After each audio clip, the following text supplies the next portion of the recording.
il faut peut-être pouvoir choisir entre des universités qui seraient gratuites, des universités avec des frais d'inscription très élevés, des universités où les frais d'inscription seraient très progressifs.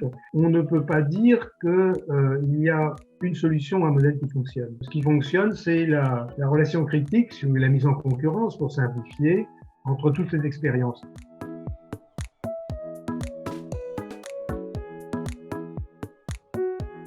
L'État étant central et voulant régler tout, on nous impose une uniformité. Et il n'y a pas de place pour l'expérimentation sociale. Donc les différentes solutions que nous imaginons sur le chèque éducation, le modèle de Reagan, etc., qu'est-ce qui marche, qu'est-ce qui ne marche pas? On ne sait pas parce qu'on n'essaye pas. Et on n'a même pas le droit d'essayer.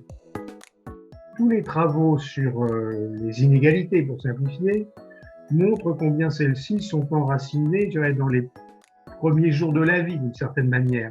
C'est le type de stimulation que vous allez recevoir très tôt, le type d'enseignement que vous allez recevoir très tôt, qui va conditionner tout votre cursus, pour l'essentiel.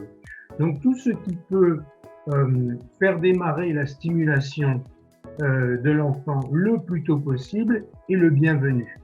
Alors là encore, ça doit être la liberté d'expérimentation. C'est peut-être des aides maternelles, c'est peut-être des crèches qui commencent très tôt. Je ne peux pas dire, parce qu'on ne sait pas, quel est le système qui marche le mieux. Il n'y a pas de système qui marche le mieux.